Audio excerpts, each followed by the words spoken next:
weekend? Well, digging started yesterday. They just planting, but I'm maybe this weekend. I don't know. That's what's cold this week. Yeah. Oh, That's the thing. that wind. It's terrible. Yeah. It just freeze out there. So, Yeah, next week even, nothing better really. I mean, well, but look, so this is cold next week. as far out as I can see, like 14 days. The Okay, we've got highest number is now is 4 board 57 members degrees. are waiting for 2 more. And some lows in the 20s. And I still got no speaker there. Oh, no, Yep. this week was cold. Yeah, but it was cold. Mm-hmm. Oh. Terrible. Yeah, maybe I don't know if I'll start this weekend or next. I don't know. Yeah. I got 70 acres of barn again, so that's all I've got done. Yeah, Well, that's I'll good. do well. I'll do well. I put down a little manure into some corn ground from last year, so. What from? I hauled manure over the winter on some, so I worked that with a field cultivator, just to kind of work it in. Gotcha. Yep.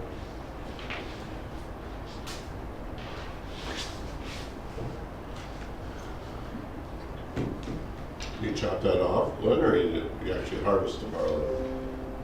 When I had the dairy cows, I always harvested it, but this year I'm gonna try some wild experiment of planting beans and maybe just doing a one-pass roundup later when I absolutely have to, see what happens.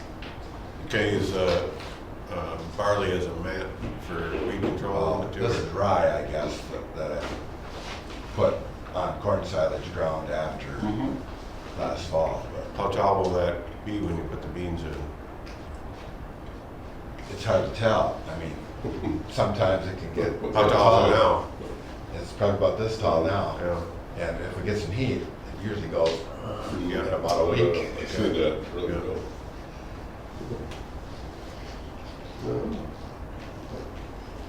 How long is this, it's a bridge you're putting up here, isn't it, Steve? Yeah.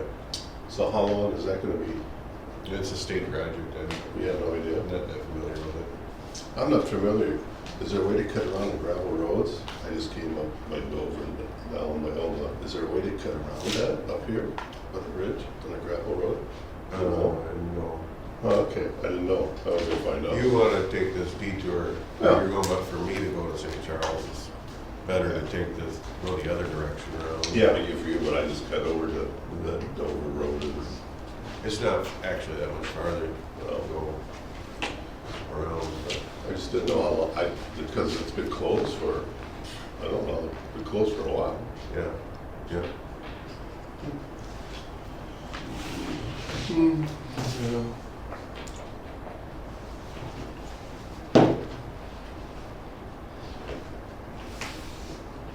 Is Josh coming today? As far as I know, he didn't say he wasn't, I but then guess- he wasn't at the SWCD He meeting, didn't say he so wasn't coming I today. didn't have a chance to talk personally with him on You that. better warm up. Warm up. That's good, yeah. Testy, Michael, testy, what did you I didn't figure it'd be a full-time job.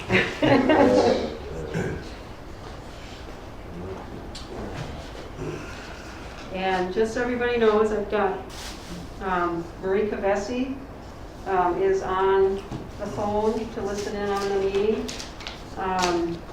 County board designator do her as liaison. to- Yeah. Okay. To the inlet. Yep.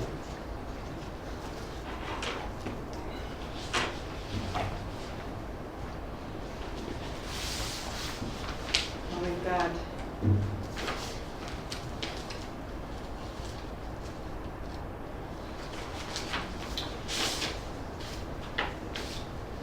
okay, so if Bob doesn't come, we still have 2 people to sign checks.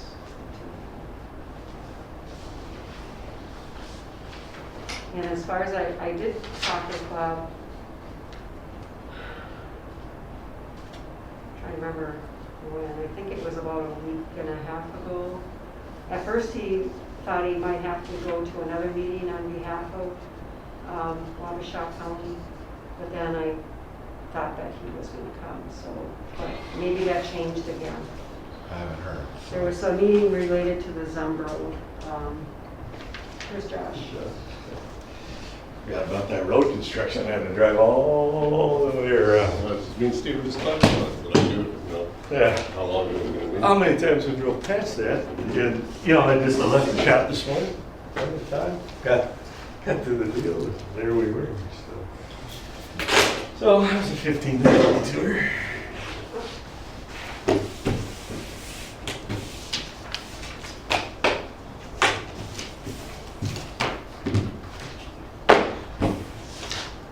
Anybody else? Well, I'm not sure about Bob. I thought that he might have had to go to another meeting for the Zumbro. For Lake Zumbro or something. Because But, he wouldn't have hit the same detour I took, so, okay. because he would have come. Well, I do Well, he have, could have. No, he wasn't. No, he wouldn't have, because he would have. I need his signature. And he was here at the last meeting, so he should know that. Yeah. Anyways. Here. Oh, I drive by this almost every day and I never even give it a thought. Okay. You know what I mean?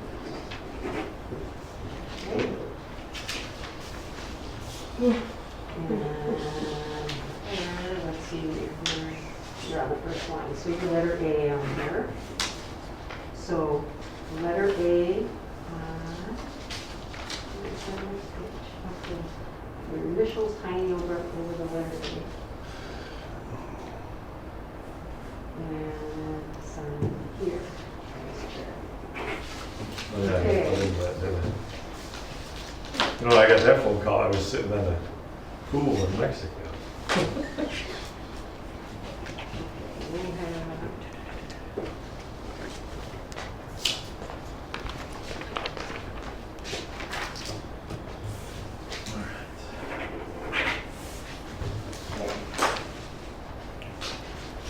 So do we want to give him a minute or two? I'll use the restroom when we get started. Sure, that'll be fine.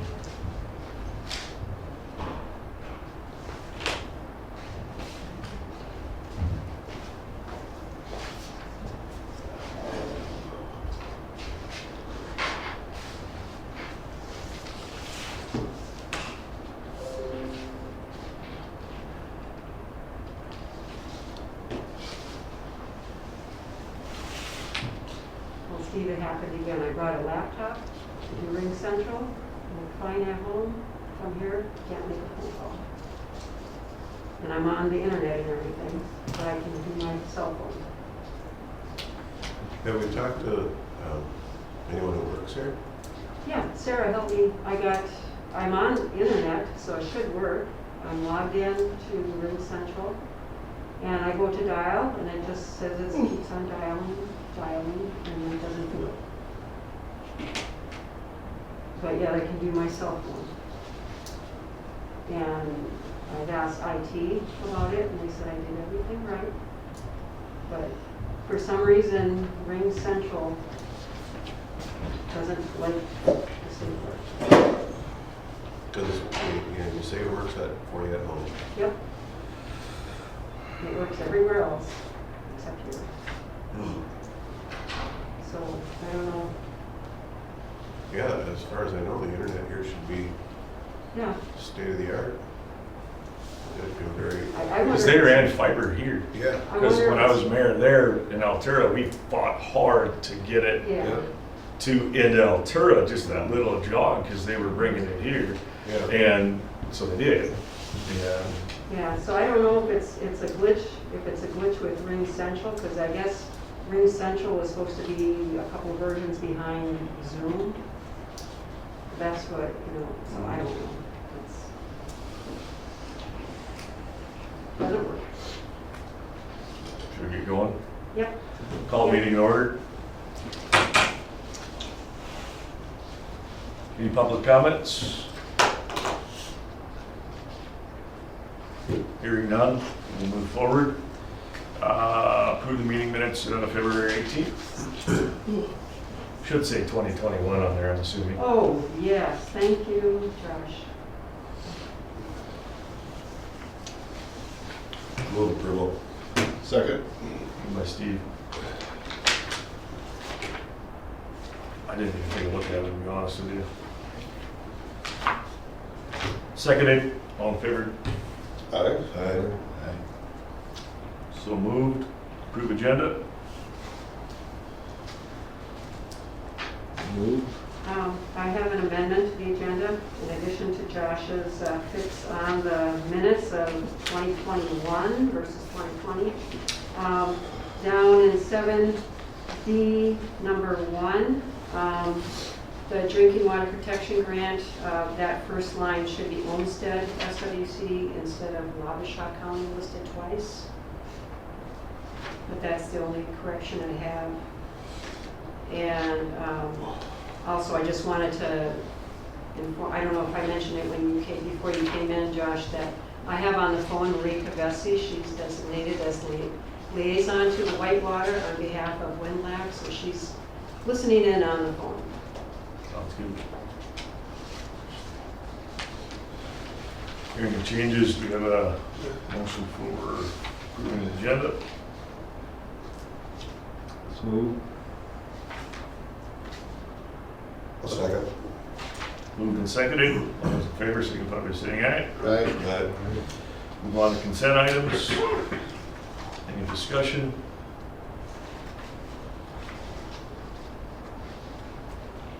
There is no consent items, or? I see number 6 here. The bills payable. Yep. I have an amendment that I put at everybody's place. Just 2 checks, one for Winona County for my time on Whitewater, and then also I received yesterday an invoice from MBTL Labs for doing nitrate soil tests. And so that I added on there. This is for the 319 grant. And the totals come to $5,158. So do we have that?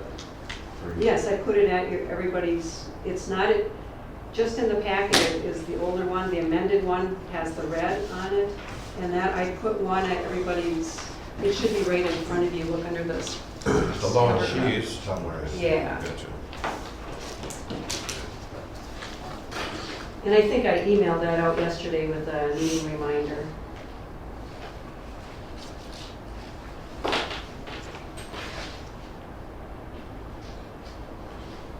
Okay, was there a motion or? Not yet.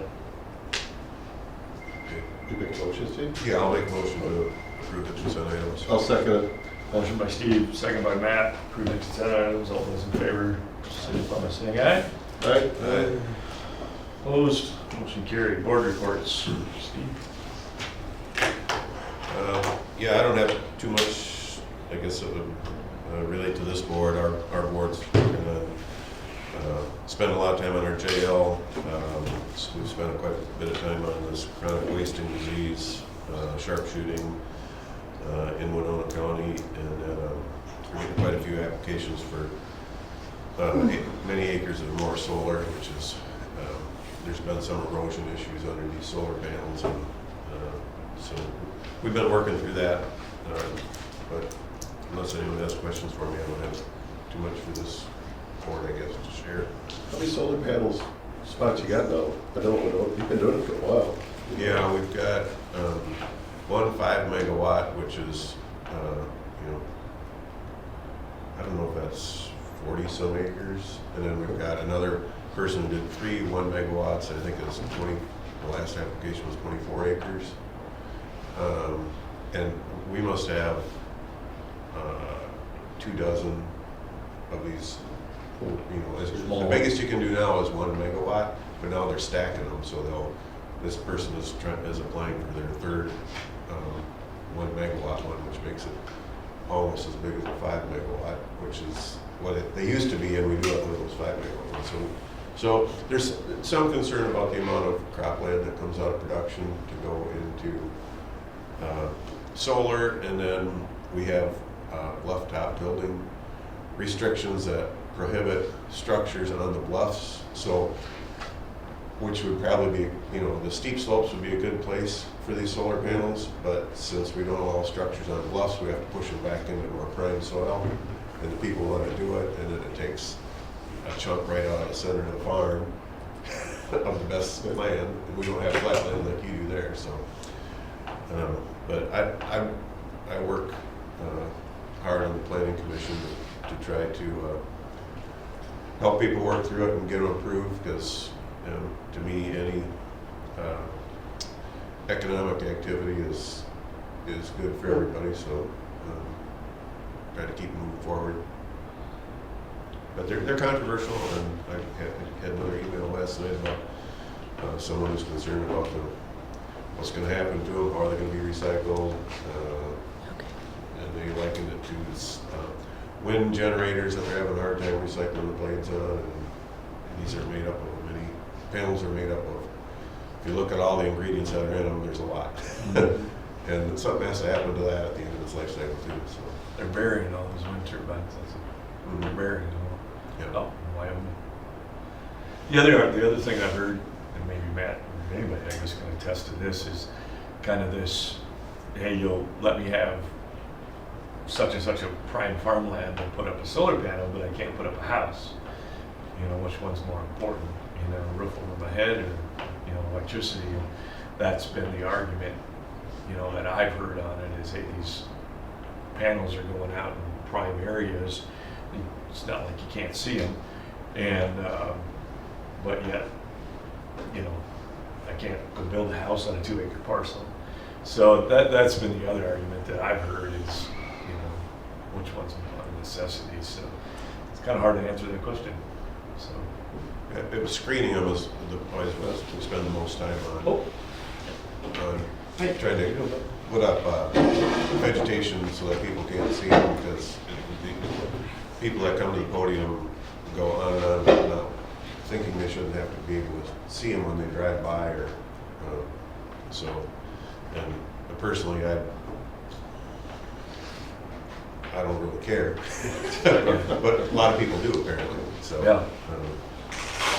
And that's a varying opinion. It's just like a cattle barn or anything else. Some care, some don't care. Yeah. Yeah. If I don't own the property, I feel like it's probably not my place to control the property. But I catch a lot of heat from that from constituents. Did you get caught by the construction going around? No, I No. had to take a couple steers to Lewiston, and of course, there was some issues getting them off.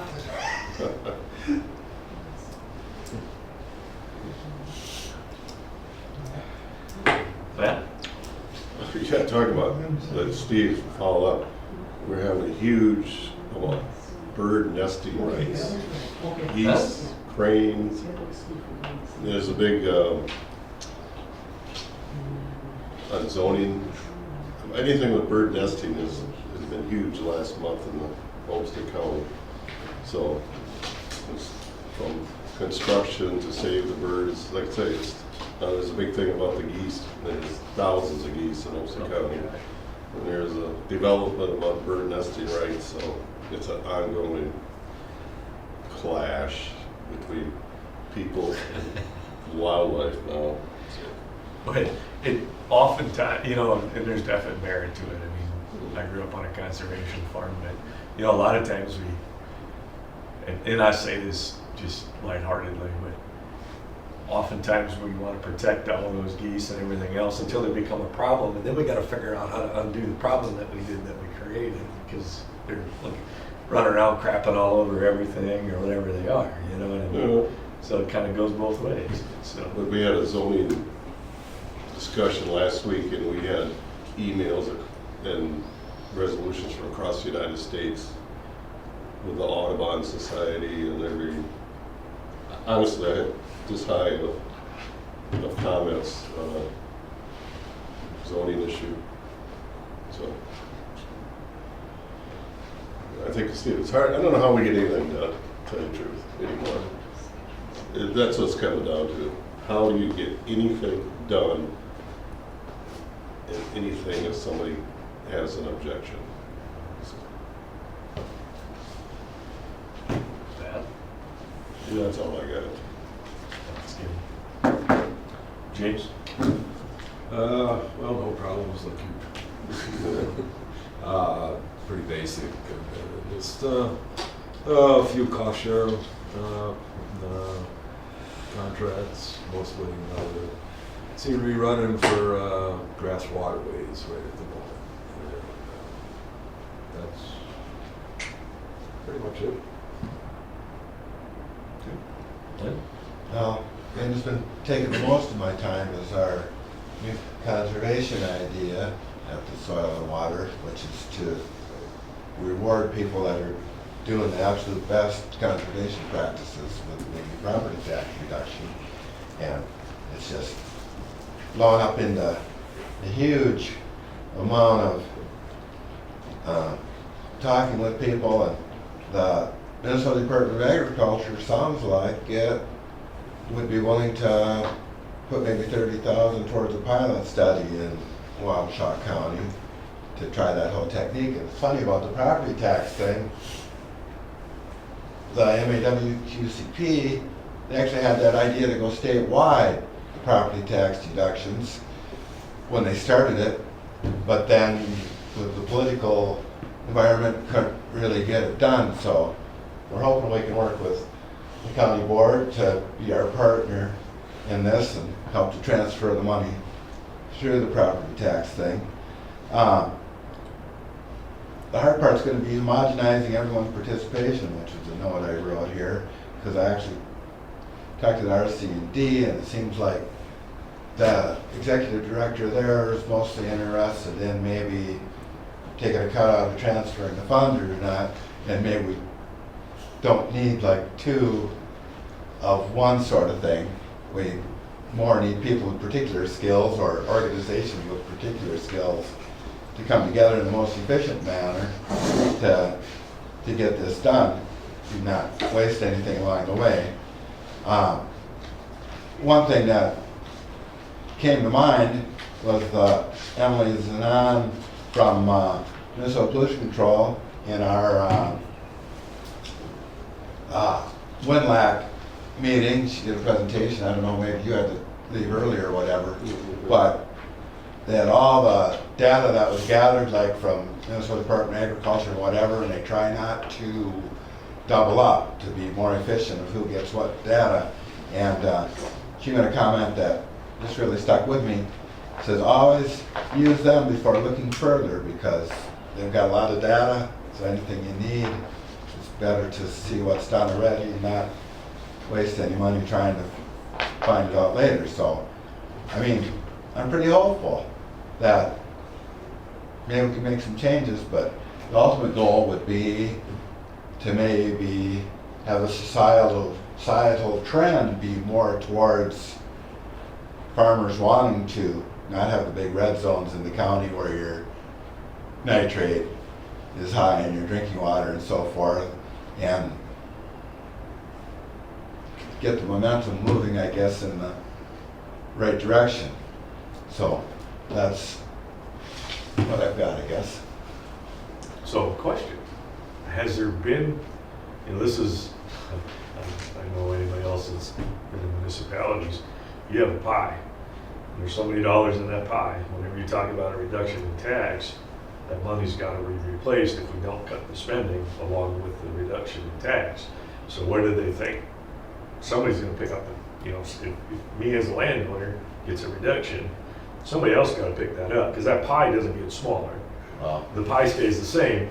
So where are they saying, who's going to make up the the difference? pie doesn't necessarily stay the same, because there's this other bit of carbon credits. So that brought conversations with, I gotta find my notes here, but Iowa Soil and Water, they've got an outcomes fund. And there's Land O'Lakes has a program, I'm trying to find here, that actually has like a spreadsheet where you can put all your things into it to determine the farmer's profit of, better advantages to maybe do something like no-till, because you don't have the other costs of tillage and all that. But the carbon credits can really only be gotten by no-till. That was True Terra's the program, and Matt Trigger is the person we talked to on that.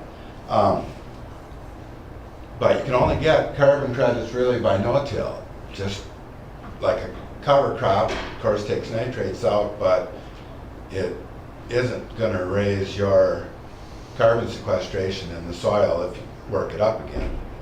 So it sounds like these carbon programs, if you really want to get the money, maybe $30 an acre is much or so from whoever would be buying it, which is kind of a fledgling industry, but there's like 3 exchanges that. But on a tax basis, who's picking up the slack? People If who we want bring carbon, outside money, Are the outside people gonna? businesses that need carbon credits. Right, are they gonna subsidize the state for the lack of property taxes? That's what I'm asking, because the state ain't gonna be like, oh, we're gonna get 2 billion and we're gonna get, $100 million in credits well, towards this. that's why. That $100 million is gonna come from somewhere, That's they're why not gonna it's- stop David, spending That's on why it. they're it's a gonna pilot buy, yeah, they're gonna So buy. are the carbon carbon credits credits. gonna be, so that's what I'm asking, are these companies gonna say, hey, we'll supply that $100 million in lost for tax revenue? They could for you? work with soil conservation. Because all then that happens Wow. and how these things don't gain It support. becomes a Yeah. form, the carbon credits become a form of currency. One Right. company, From the company. well, Maybe. it's a whole new kind of currency that the farmer can receive the currency if he's implementing the right policy, and the company can pay for it if they're somehow, whatever they're doing doesn't meet certain needs and they need to, it's very similar to what the county does with building water ponds. When you disturb earth, you have to replace wetlands. So Yep, well, I get that. yeah. it's almost I'm just the exact curious, same that, concept. you see my question, now, somebody's gotta pay for it. So when you try to gain support in something, anybody with half a brain is gonna say, the pie is so big, you wanna give me a tax break, somebody's gotta pick up the, now the city guy's going, oh, wait a minute, no, I want this, I don't wanna pay for it, you pay for it, You're you're the not landowner. Thinking you know? broadly enough, I think. But because- you see where I'm going, so my question just is to gain support of something like that. No, I'm not against it, I'm for, I understand it.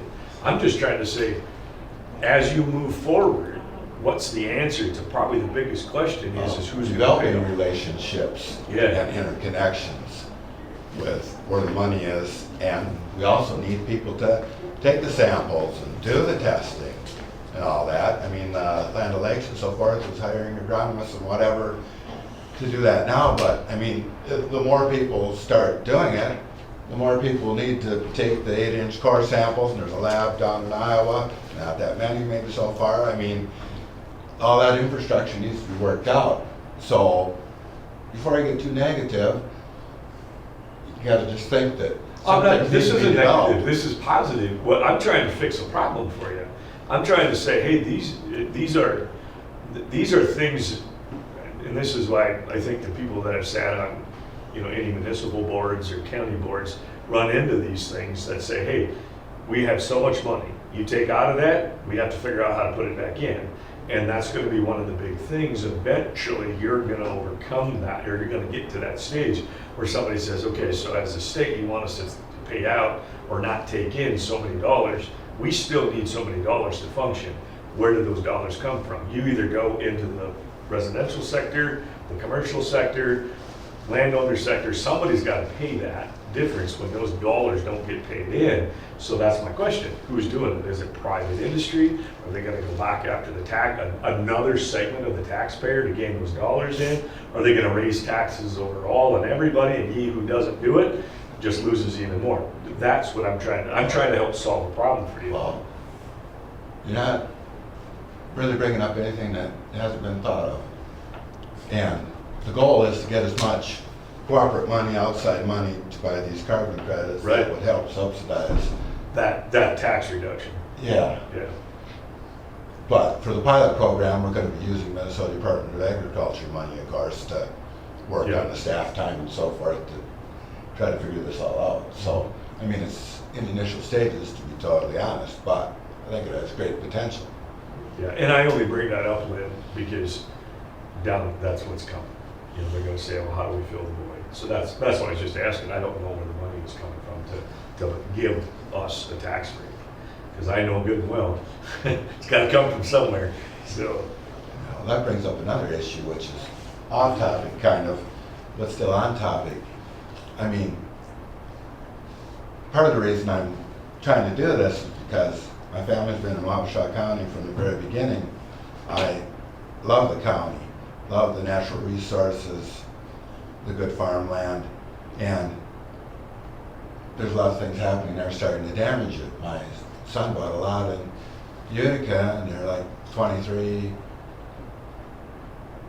whatever it is per liter of nitrates, and they're not selling lots very fast, and you gotta use water treatment, all this and that, and if it just keeps going, eventually it hurts people's resources In too. Utica, you bought it? What's that? In Utica? Yeah. Yeah.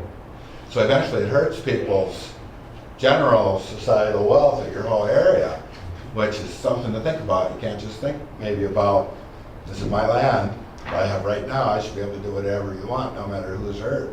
Because in the long run, we're all hurt, I think, if our environment turns bad. So that's my belief. So even though it sounds like socialism, I think we still have to be responsible to future generations. So. anything else? Socialism is just when the economics get involved with it. You know, you're just asking to be responsible. Well, you think about the economics, then you have to start thinking about, well, are we gonna pay $320 rent, get our farm subsidy, and run our big tillage, and we can just barely make it. But, oh, maybe we shouldn't be doing all that tillage. Maybe we wouldn't have to put on quite as much nitrogen. Maybe land shouldn't be worth what it is in the real business climate, if you like to talk business climate and real dollars and cents. Maybe land shouldn't be that expensive, rent shouldn't be that high. So you can't just always say it's got to be squeezed out of the bottom to feed the top. So that's the part of the whole societal change thing that would happen, or have to happen, in other aspects. Yeah. No, I definitely can agree with just, trying to do the right thing in general. I'm not sure that I'm fully on board with that. I kind of view farmers as being more the solution than the problem, and your position clearly is that farmers are the problem. There's been a lot of things that have happened in the last 100, 150 years. We don't know how long it takes this water migration to get to the ground. Was it practices from the 50s, 60s, 70s, or in Winona County, just coincidentally, where we have the highest levels of nitrates in the water, there also happens to be 3 towns that have ponds or sewage systems that have sank. Lewiston, Utica, and Altura have all had those. So society, it could be the farmer, and we should do the right thing. It could be the city people. We're in a karst area. If that was a direct conduit straight down to our water table.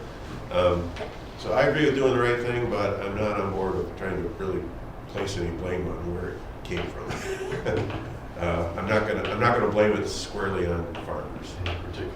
I'll agree that farmers should do the right thing in the future, no doubt about it. I wasn't blaming just farmers, even though it maybe appeared that way. But if you think about maybe in your own past farming experience, recommendations probably made by the co-ops in search of making money for chemicals or whatever for different things were probably higher than they should have been until we really knew better. And all those things, a lot of it's profit oriented. It's the farmers used as a conduit because we don't really know the science in any way to really know whether it's harmful or not. And that's the issue, I guess. So as more information comes out, certainly then we can make better decisions. And we've seen the blame, go ahead. A good point that came up during the RC&D meeting, Hamilton Valley, was, I think it was Jim Purphy's from Rice County.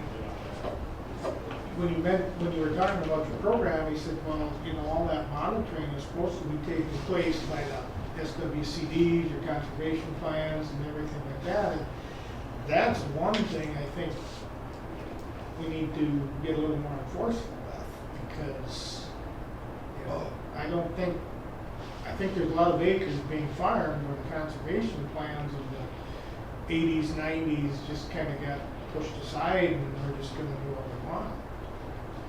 2012, I saw a change in the industry when the prices started shooting up, and it was fence line to fence line type plowing, and they were going after every acre we can. And then I think there was a recovery period on the downside that said, well, maybe we need to go back to the way we were doing it.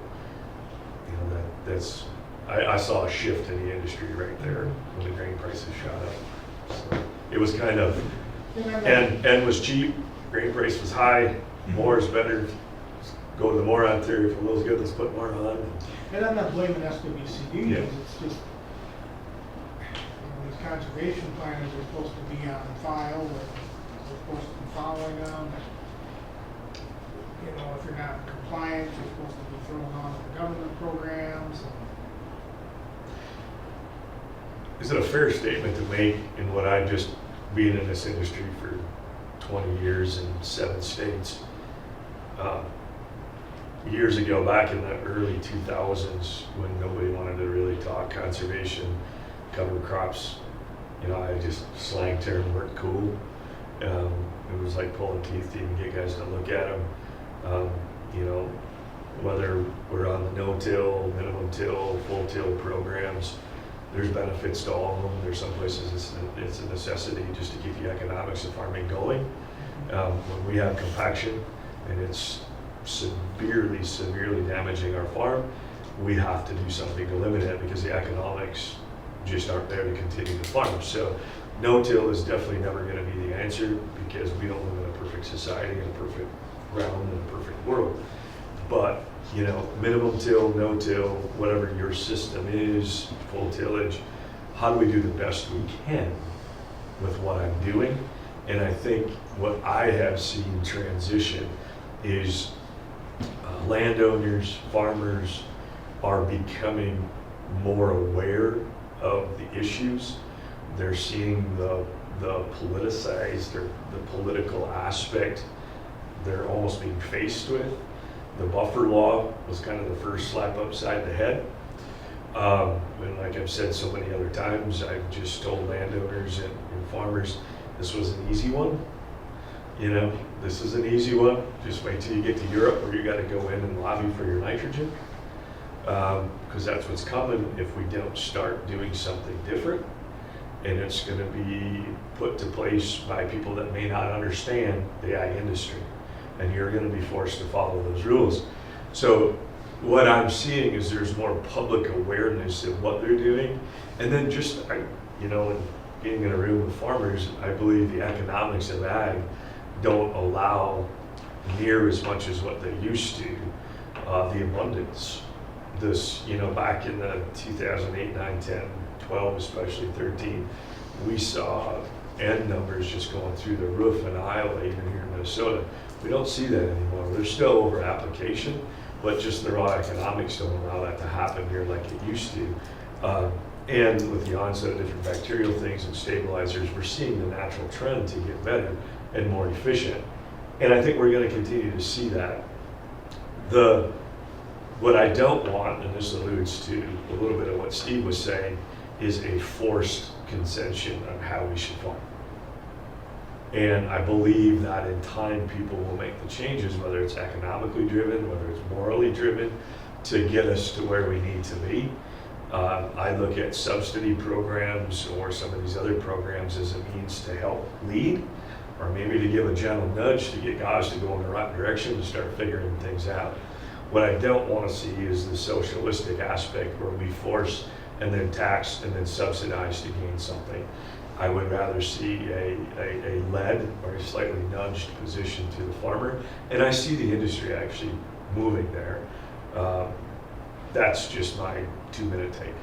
So, Do you find the federal program in 1985, as it was originally set up, to not allow farm program payments to people that weren't following proper practices as being socialism? we could say any subsidy is, we're not here to have a philosophical discussion. I don't believe that's what this board's here to do. I think just a general idea that if things are moving in the right positive direction, how do we keep that momentum? How do we allow farmers to farm and continue to encourage to do the right things? And then begin to figure out how can we work with what they're needing to do to promote the things that we believe are best in the interest of society. So whether we have successes and failures in different farm programs, that we could literally spend months discussing that, and break those things down. So I believe, we're looking for the trends, and are we moving in the right directions? And then, as alluding to what Steve said, and I'll just throw this out as a caveat, maybe we can move on. But we also blamed one time the lawn industry and golf courses. They were our big problem, right? So we took all the phosphorus out of all the plants. Walk into Menards, go try to buy phosphorus for your lawn. It doesn't exist, right? Because that's where all the problem was. So we banned it as a state. We banned it. Can't have it. Are we better or worse? Farms getting larger. It didn't change. What I'm saying is that we blamed a certain industry. This is what I'm alluding to Steve to. We blamed an industry, and it didn't fix anything. So now we're blaming the next industry. Are we? And what Steve's saying is, are we going to fix anything? Do we actually now? It's probably a combination of everything. But if we just go around saying, today's this group we're going to pick on, now we're going to pick on this group, now we're going to pick on this group. And I think as a whole, eventually that's how you gain control. Is now you got all the groups under your belt because you picked on each one of them individually, whether they're right or wrong or had anything to do with it or not, you now have them under control.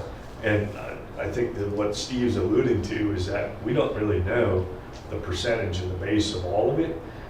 Everybody's probably guilty, but collectively as a whole, rather than reining in and controlling everything, let's educate, promote, and try to move everybody in the right direction. Is that a fair, kind of what you were alluding to? Yeah, so in my district, I feel it a lot of times with this kind of polarization within our county of rural and city. And I was happy when they took on this Healthy Lake Winona, because you have people in the city realizing that it's not just the farmers' practices, it's their own practices on their own lawn with phosphorus and whatever that's running into the lake. Could what's coming from upstream be up in the farmland be contributing? Of course, everyone's contributing, and rather than just point fingers at everyone else, look at yourself, what can you do and how do you get people to become aware? And largely for farmers, financial, if they see that they're going to make more money by implementing a better practice, they'll pick it up without government intervention. If they're really aware of it, I mean. And we My own see that experience. awareness going up more than ever before. It is getting so, whether it's economic or moral, I would say it's probably the economics driving it more than the moral aspect. It is everywhere. It is large, big farms that we get on. I'm talking 10, 15, 20,000 acre farms that we are on in the Pillars, Wisconsin. I was just on one Saturday night over by Austin. And we're looking at nitrogen reductions and using different types of bacteria to replace that end. And they're I'm standing in a brand new shop, brand new shed, huge grain setup, brand new front 4-wheel drive articulating with a brand new John Deere planter. I doubt money's the issue, right? The problem is I don't know how to implement it on my farm. I want to do it. Land Lakes is actually implementing their. So it's education, program in it's Moore talking, County. it's talking. They have the desire. They've been educated enough to know there must be a benefit. How do we do it? And and that's where you start having the discussions of, hey, don't get confused. You got to do your whole farm, do areas, do segments, go after the worst place, put a shorter day corn in, put something after. You begin to have those discussions. So I believe it's there, not everywhere, but it's there, and people are really paying attention more so than ever. I remember back in the early 2000s, mid 2000s, nobody wanted to be talking about it. Anyway, all right, Bob.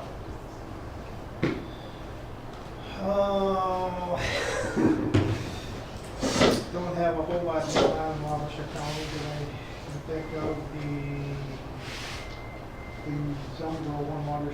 plan did get the West Indian 319 designation.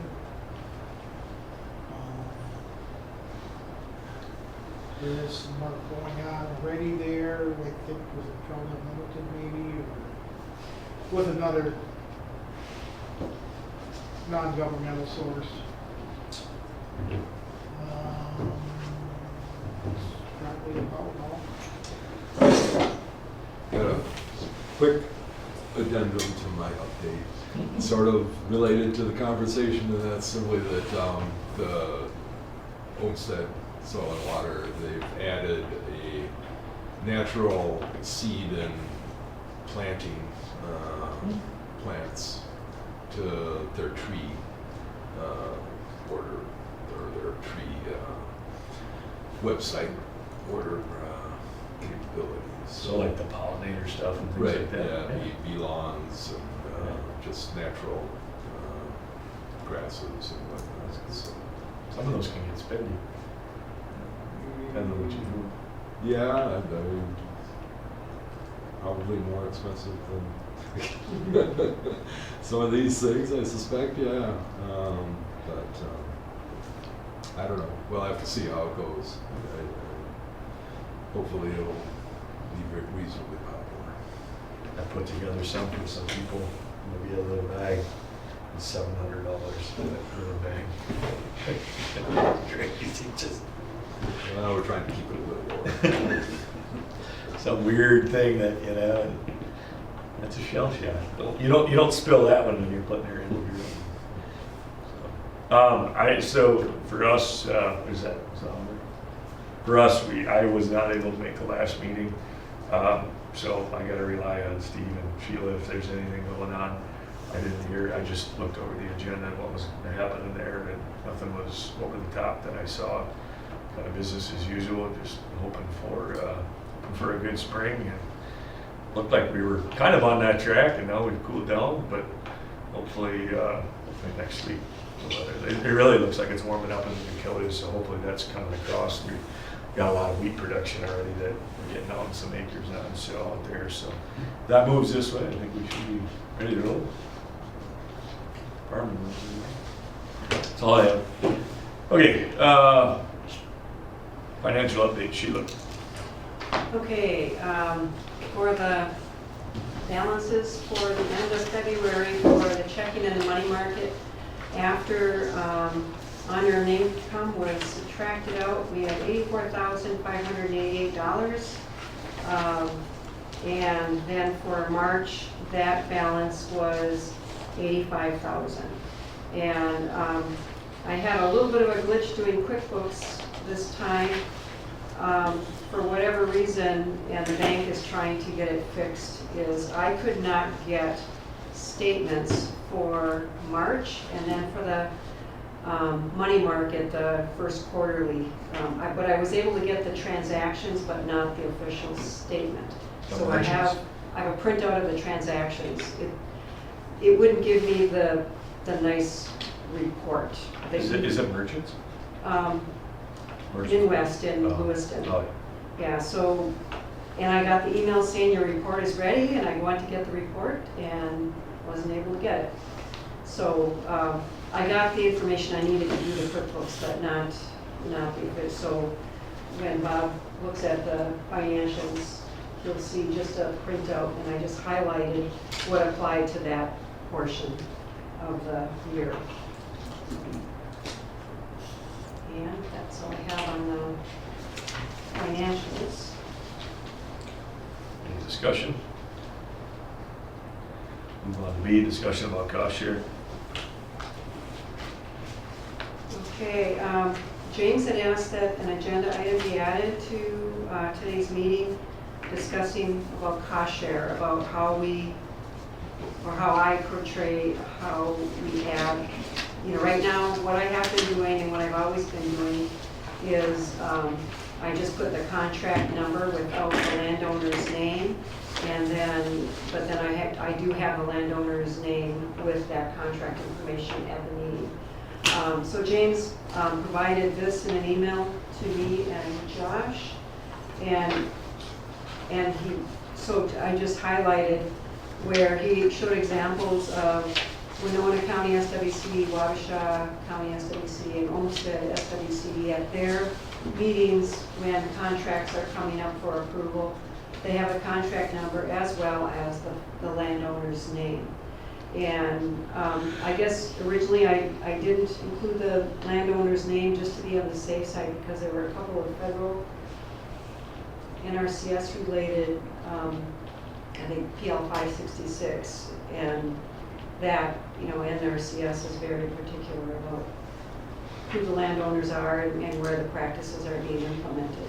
But at this time, it's been a few years since we've had any cost share like that. And I did double check on the cost shares through the 319 grant. That's federal money, but it's administered by the state through the MPCA. And I double checked with Cindy Penny, and MPCA has no problem with me associating landowners' names with those cover crop contracts. So anyway, just bringing that up, James wanted it for discussion, and if this board prefers me to add landowner names right within the agenda, I can certainly do that.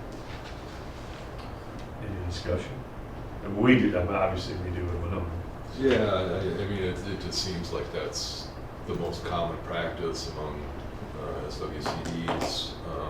And I've checked some of the others around the state as Sure. well to just see what they look like, and it really does seem like it's pretty much like Olmsted or Winona, which actually I kind of like Winona's better, but because they actually list the name from the start, whereas Olmsted has this thing that apparently they ran into some problems years ago that people didn't like other people, and so they didn't want to vote any money to them. And I think most of us can rise above that. Yeah, there's nothing to be ashamed of. The program's there. People are willing to take advantage of it. Why not name the name? I mean, It's more, I understand, some of the guidelines are, the name should be irrelevant. It's what the project is about. And so they don't want the name to either influence or, discourage or encourage any sort of money being applied to the project. That's the idea behind that. I think, and I have no idea since we've only been on for 2 terms, but I'm assuming that probably at one time it was like that with Winona too. I have no clue. Yeah. For me, I always look at these things just like the other boards I've ever sat on, is I'm okay with it. Is the next guy going to think the same way I do? And if he does have an agenda and I'm voted off or this happens, how do I protect to make sure the integrity of whatever we put in place continues forward? So I definitely see your point. I don't see any issue to it. Maybe potentially somebody else could have one. That's all I have to say. And I know with this board in the past, I believe it was when Rich was on, there was something that we had on the agenda. I think it was his brother-in-law, or there was some kind of family connection, and so he, decided, I'm not going to vote on this because it could be perceived as being partial. you can't abstain. Yeah. Even some actual farm projects, if it was a member of the Soil and Water Board, well, then that person actually wouldn't feel comfortable voting for their own program. I support James's position just based purely on transparency. It's government money. I don't have any issues with knowing where it goes. I don't really agree with either one of your positions on shouldn't feel bad about taking it, because I definitely, myself and other constituents, will avoid taking government money because we feel it's hypocritical. If you're trying not to spend taxpayers' money, then don't be part of the problem by taking it. So I hold a different position there, but I support the full transparency. So.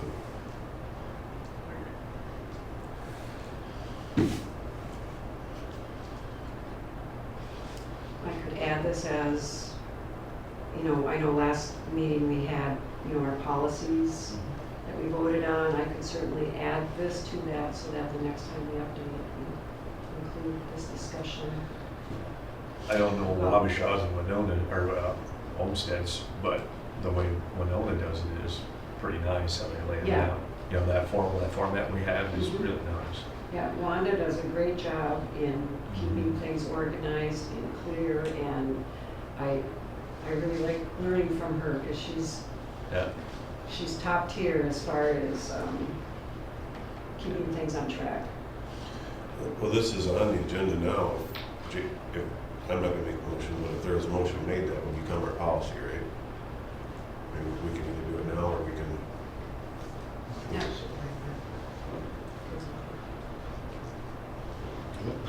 Also move that we what, follow the Winona example for future cost share reportings. Motion by James, second by Bob. All's in favor? Aye. Nay? Motion approved. We'll update.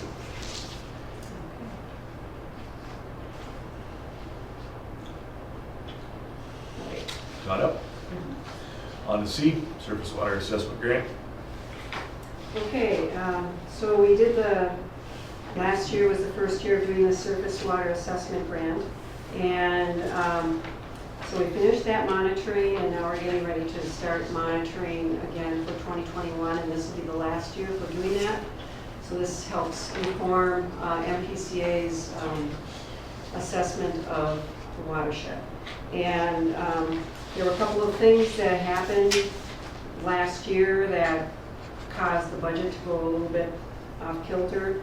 One, of course, was COVID, having to drive separately, and with all of that.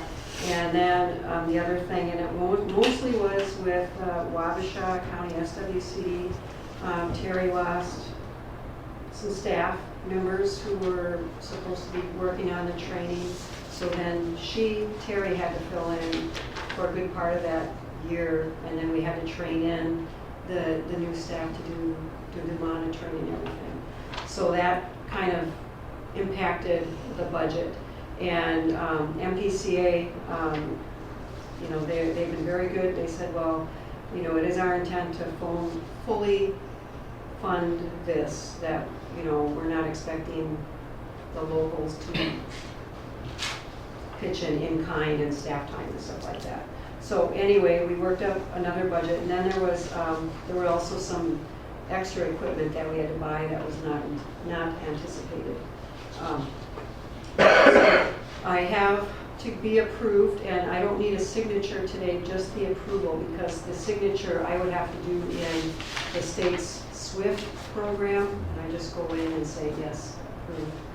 And, so that approves that we will continue to do the monitoring, and we'll get paid for staff time and for this extra equipment. And this amendment does, it increases the overall grant amount by $13,486. I'll move to approve the grant amendment. Second. Second. Motion by Bob, second by Matt. To approve the surface water assessment grant, all those in favor signify by saying aye. Aye. Aye. Opposed, motion carries. Number 2. Okay, and number 2 is associated with the SWAG grant.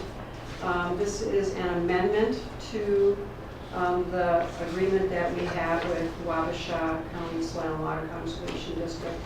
And this was reviewed as to form by Karen. And Karen had a little bit of an issue with, she wanted it to be used, instead of saying contract, she'd rather see the word agreement. So I struck all the words contract and added agreement. And I added the increase in the amount of the overall. what page are you on in the packet? 24. I don't know what it is. 24. So it's action item 2. And Oh, no, I'm on 3, never mind. Oh. Approve amendment to Wabasha County. yeah, there's It's two. item 3 on here. It should be action item 2, unless things got sorted out kind of wrong. Approve amendment to Wabasha County SWCD sub-agreement to support surface water assessment. Okay, that's it. Yeah, so that's, yeah, so it says item 3, page Okay. 24. All right, then that's my error then. It should be number 2, but as long as you're on the right page. Okay, so did, What page are you on, Josh? 24. 24? I'm just gonna suggest this, I suggested it once before. In Winona County with our agendas, we always put the page number over here. So that we can, Okay. you, Duly oh, I'm interested in noted. that, I can get right to it, so. I make a motion, we put the page numbers. Just for Steve. Yeah. Or Steve. No, that is a, that If is you an could color excellent. code them, that'd be even better. Color-coded? I love color. Make some tabs on the side here. Yeah, that would be awesome. So, no, I should do that, and thanks, Steve, that's a good It's a suggestion. great idea, because when I chaired a few meetings, when our chair was gone, I pre-numbered everything, so I knew where the heck to go. If someone asks you a question, then you're clueless if you're Well, paging through. I kind of know where I probably went wrong. I originally had this item as number 3 because I was going to have a budget approval for number 1 under finances, but then I backed that out because there's a number of things with the budget that are really up in the air right now, so I decided, oh, June. So that's probably where I got thrown out. But yeah, that's a good suggestion, Steve. Okay, so item 2, 3, Yeah. page 24, whatever we're on Yeah, so that goes up about $4,000 total for the grant for Wabasha SWCD, and increase the expense for travel, and the supplies remain the same with Wabasha.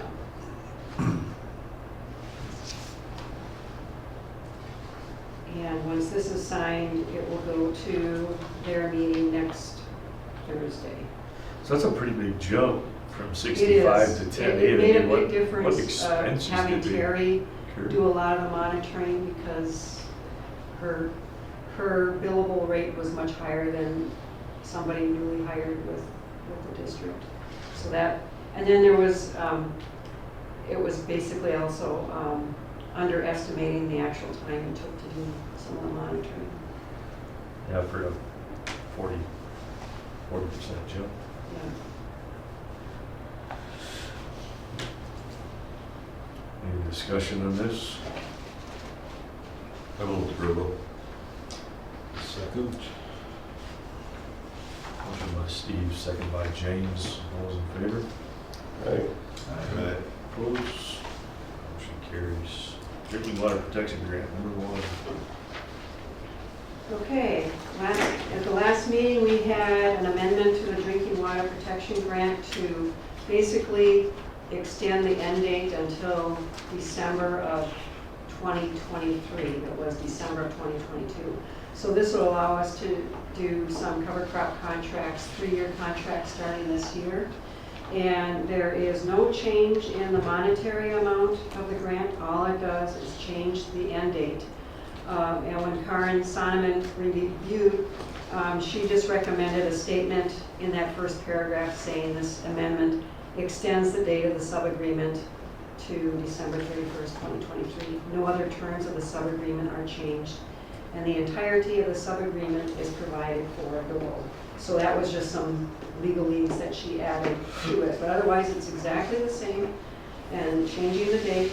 And so I have that for the Olmsted SWCD, for Wabasha County SWCD, and Winona County SWCD. Those are all the 3 sub-agreements on the agenda. I don't know if you want to handle them separately or together, but they're all exactly the same, just inserting. Same thing happened for both. Same thing of them. with each of them. Yeah. Let's just make a separate motion for each, and that way if there's any, is there any discussion on Wabasha? If none, we have a motion. So moved.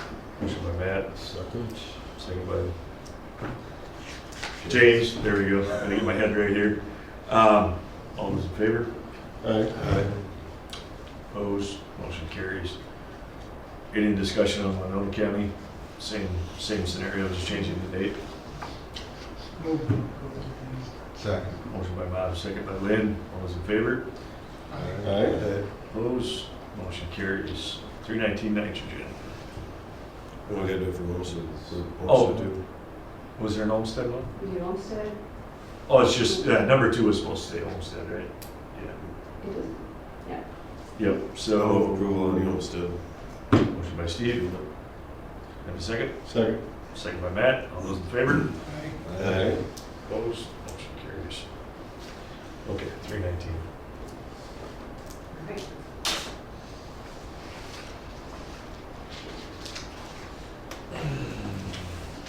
And for the nitrogen injection grant update, I have provided in the packets, and I think it's page 43. This is a report from Jeff Vetch on progress so far with the nitrogen trials, and it should be in color, good. I should print it in color. So anyway, I received this about a month ago from Jeff, so I included it for the agenda for today.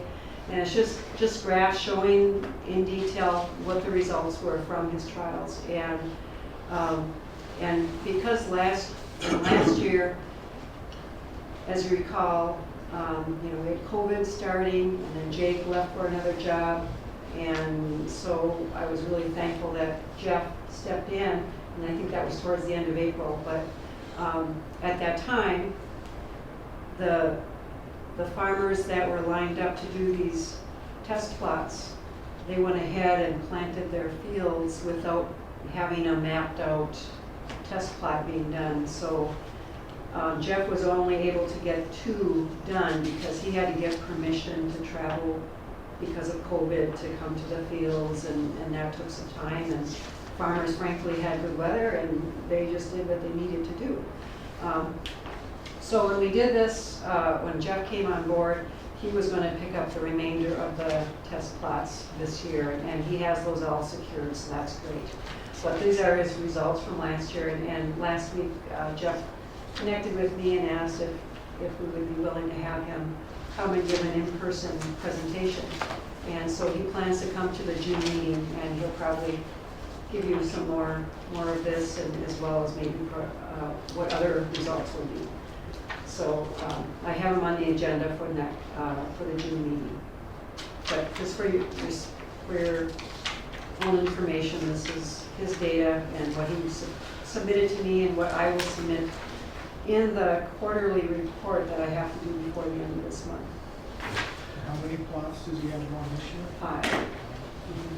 5. This is, I've seen literally 1,000 of these studies. I think I've read so many from Purdue and U of M and Iowa and Wisconsin.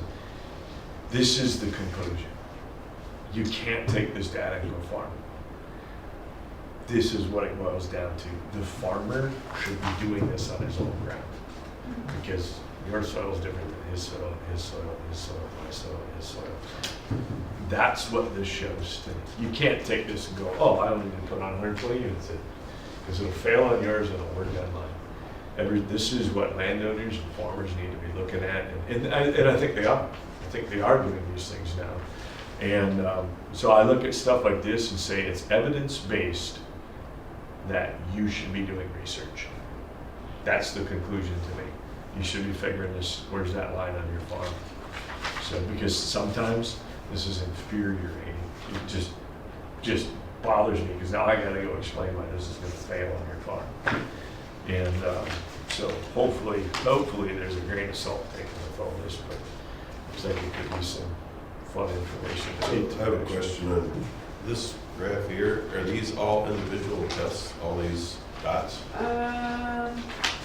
Where they come up with the 52% low, 33% I high? believe it is. I think that's a compilation of other, his work as well as others in this part of the state? I mean, It's there's, very simple, similar to when Jake did his study on side dressing on some of the heaviest soil in Minnesota, where we have the least susceptibility to losing nitrogen, and saw very little response, and then went and told other people in sands and every, just as a broad blanket. This isn't it, I'm not saying this against Jake. I'm just saying, when people read that information, they oftentimes are looking for a reason not to do something, and they say, see, then do it again, without actually understanding the parts of the puzzle. And so it can work against us in our agenda and mission to what we're trying to do. So we just have, the big thing is when they look at this information, is to understand the absolute 80,000 foot to me, which is every landowner, if they're concerned about economics and or quality of how they affect themselves and other people, water, soil, erosion, whatever it is, should be doing this on their own farm. Well, and the reason I asked that question is because if you look at this first chart, you got 14% that were high, 33% adequate, and 52% low. To me, the way I'm reading that is you've got 86% of the farmers who are clearly doing the right thing and applying, but the only thing we focus on is the 14%. And that's the only thing that the government will focus on. And the only thing that reaches the media or is you have these farmers that are over applying. You don't hear boo about the 86% that are doing the right thing or applying less than they needed.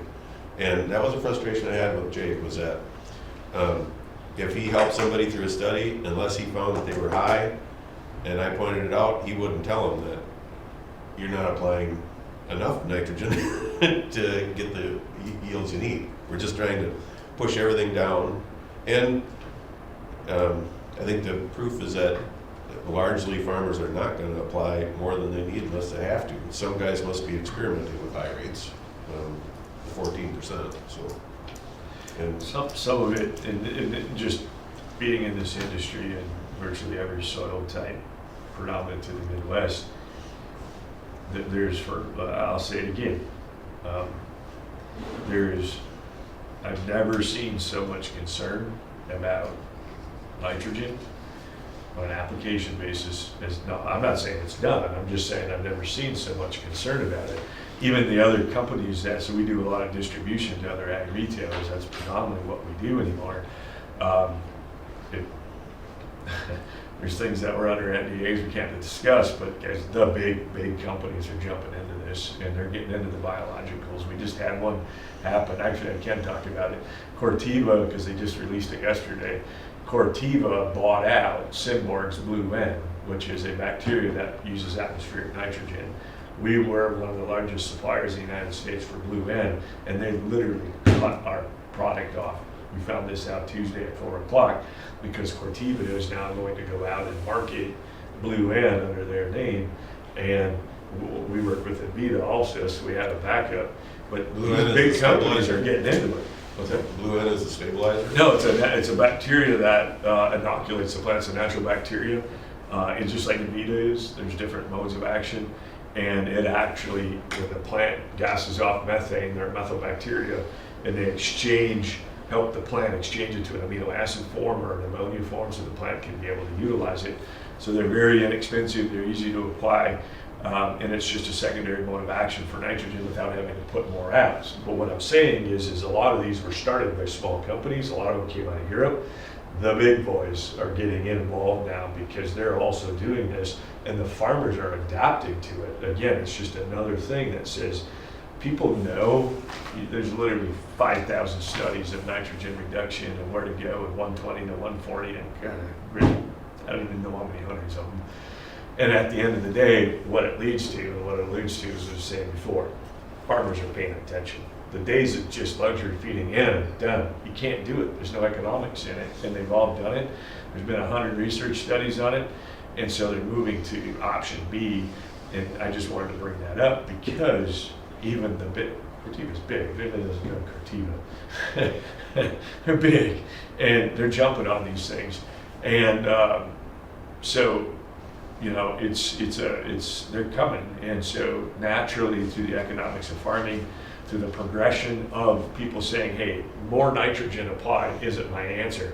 Maybe when I put it on or what type I put it on, those things are really heavily being scrutinized. That's why we see all the wide drops and side dressing and stabilizers and things like that. But they're going to a secondary source. They're realizing that the biological aspect can influence the atmospheric aspect, the soil-bound nitrogen, because it's changing. And I said, it is drastically changing in the industry, and it's becoming widely accepted faster than what we realize.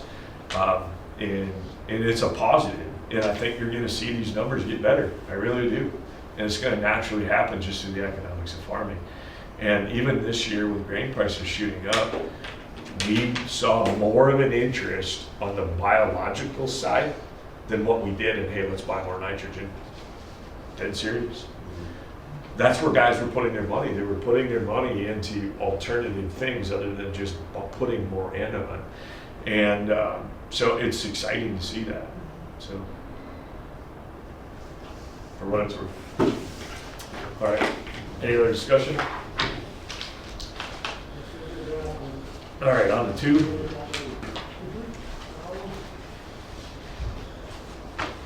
She said Jeff will be here next month? Or Yes. In June? And I confirmed that with him yesterday, so. And then related to that grant, Emily Zanone had contacted me. She's our project manager at NPCA. And I talked with Josh on this earlier. There was another 319 grant in the state that wasn't able to use all of their funds. So rather than send it back to the EPA, let's use it, but it had to go to another 319 grant. So I know some, I think, was going to West Indian Creek because that was a 319 grant. And so Emily asked me, what can we, we're getting towards the end of that grant, and so she asked, well, can you think of something to spend on that would fit in with the scope of your grant? It's too late to do cover crop contracts because we can't do a 3-year contract.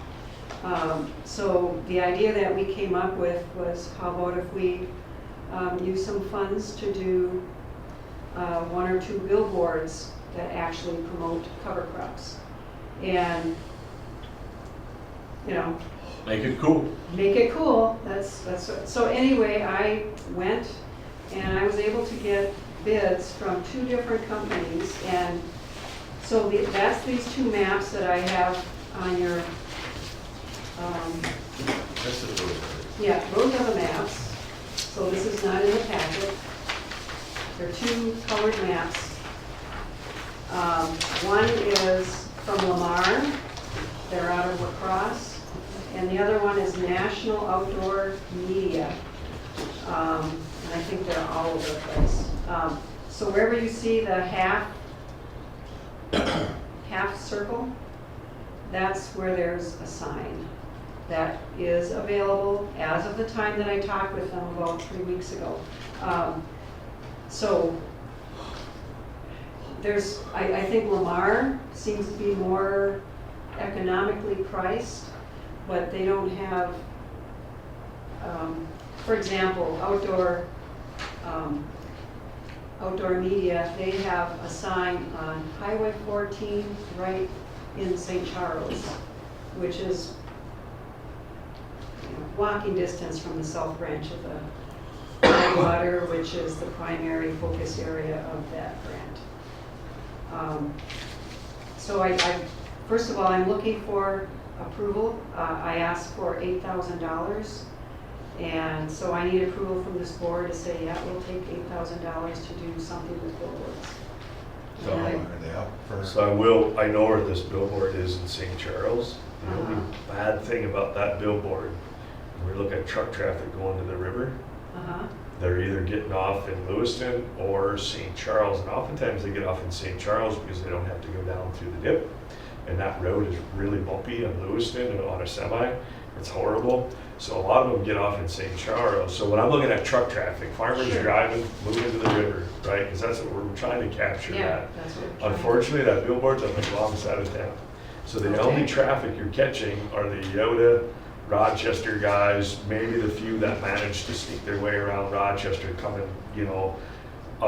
As great of a sign as it is, honestly, there's probably more traffic through Stockton with a truck than there is on the west side of St. Charles with a truck. Okay, so Lamar has a sign in Stockton. Well, and then the other one would be Plainview catching 42. I don't know where that billboard sign is in Plainview. And I'm not saying we're gonna do this, I'm just simply saying if we're gonna have a discussion. Do you have a map that shows where we could possibly find a Chris Lindahl sign? Yeah. There wouldn't be enough room, it'd be all red dots. Where's that guy I guess I from? haven't seen that sign. Chris Lindahl, oh my gosh, you're everywhere. He's the I don't real get estate out much. guy. Yeah, so anyway, if we could get approval for the 8,000 and then we could have a discussion on which firm we So- are interested in. Sheila just came to me with this idea, and I just said, hey, it's a neat idea. You know, again, we go back to, it is promotion, it's not boots on the ground, but part of that is that trend that we've seen in the last 15 years is that it's getting to be, I just always use the term, been doing this since it wasn't cool, and it's getting to be cool and accepted to do. So is this money well spent to continue to promote that? It's not creating a new subsidy, it's not creating a new hook for the farmer. It's just saying, hey, do this on your own. Everybody's doing it enough to put it on a new board. Maybe if there's money, we do it here and then we move it there or something. I don't know. I don't know the billboard industry, but I was surprised. Actually, I thought it was going to be a lot more money because I know what the ones at I-90 cost for the truck stop. And it's a lot more than $6,000. So they're like 30 So how grand. long does it, So, Well, there are different breakdowns. If it's less than 3 months, obviously it's a lot more expensive per month because they have to set it up and take it down. The Lamar signs were about 6,000 depending on the size and location. They do counts on each sign location. traffic So- counts. Every sign that's on these maps has a different price structure. And, let's see if I can find it here. So like in St. Charles, I can tell you the highway counts for I-90 and they're 13,000, you know, eastbound, westbound, and that's how they gauge the pricing. And it's the same thing on these other roads, and that's where it might be an ideal, it might look like an ideal location, but they'll tell you how many people actually drive through there, but then you gotta evaluate, okay, who's your audience, you The know? St. Charles sign is for every 4-week period. They don't go by months, it's by 4-week period. So there's, Yep. so $750 and for every 4 weeks and $600 for production, ship and install. And so that's how much that one costs. Their same sign up in Plainview is $800 for every 4-week period, $800 for install. And there's another one in Plainview, $750 for a 4-week period, $600 for install. So that's with the, when you talk about I-90, the sign that they have that's available on I-90 was $1,700 for a 4-week period, $1,000 for setup. That's I-90 location? Yeah, that's the Or I-90. That's the above Marion? and beyond what we can afford. That would be in a Marion? Yep, yep. And that's too close to Rochester. You know, it would be nice to have something in the general area of project work. And that's about right, because it's that's about 35,000 for the 2 signs. For the year. Yeah. What's our real audience? I mean, if you think about it, people in the more local area can look at their neighbor's field or whatever and see there's cover crops there, and maybe get the same impact. I mean, I've seen signs like at the Plainview one for seed corn or whatever, and after the first few times by, maybe you don't even see it anymore, so it's more for people like in I-90 where thousands of new people, supposedly, and some similar people every day, but would see it and maybe get a spark in their head. So I just don't know if it's necessarily that effective. I hate to be a negative person, but if you're looking for the trucks going in the elevator or whatever, that'd be your target audience, I suppose, but then some people have their own drying setups and whatever, so I just don't know if it'd be that effective actually for specific people wanting to plant cover crops necessarily versus observing your own area and a few neighbors that maybe have done it, whatever. Is there any other way we can use this money? You're saying that it's too late to put it out for actual putting crops on the ground, right? Unless And so there's you're trying to something. come up with a creative I way was to- trying to come up with an idea to use it, and initially when Emily contacted me, she said it had to be spent by the 1st of June, but that is no longer the case now. The person who's in charge of transferring the funds got shifted to something else temporarily, so it's not as quick of a spend time zone. So I changed it. Yeah. But it still needs to be spent up. Another thought was we do have this finance class coming up, it would be in the same category, education, coming up in the fall, unless, so there might be some squiggle room to add to some of that if we needed it, depending on how the prices come out for the specific billboard. $8,000, you just happen to land on billboards. I mean, wouldn't any $8,000 of advertising by any media, or why does it have to be a billboard? I mean, it's AIS, SWCD, AIS. They went with ads on the gas pump, which one of those little gas blurbs that when you pull a pump handle. Oh, So I think they purchased that through Quick Trip, although I don't pay attention to those ads very much. And in fact, it might have been annoying, but I think in the AIS, there's TV and. they were targeting the guy pumping gas in his boat. They were trying to get that guy, And how else do you get him? Advertising in general is questionable. I mean, even television advertising, there's been studies where they like double the advertising budget, and you don't even get 1% worth of sales or whatever. I mean, it's just, Being a business owner, that is, obviously in multiple states, it is always something that we're looking at where you best put your dollar. What you'll figure out is you can talk yourself in or out of every single scenario. That's what you'll figure out. Every single one. You know how many people come in and do this for us already? It's crazy. When I was with BioAg and I managed 2 fertilizer facilities, one big one in Brookings, South Dakota, and one here, it was the same deal. We had a $250,000 budget for advertising. Some things landed, some things don't. But what I figured out is if you do nothing, you will get nothing. So you have to kind of throw. And I'm not promoting this or condoning or condemning it. It was just something Sheila brought, and I said, hey, bring it up, find out some things. Maybe everybody will go for it. What I do know is if you do nothing, you get nothing. And so sometimes you gotta kind of throw darts at a dartboard a little bit and see what lands and see what works. The hard part about things like billboards, even newspaper ads, things like that, it's why you actually see in the industry, how did you hear about us? What they're trying to do is figure out where their marketing campaign worked. And so it's the same deal. So this, to me, would lean more, I described it as the cool factor. In other words, it's becoming accepted enough we're putting it on a billboard. How many businesses actually advertise on a billboard or can afford to advertise on a billboard?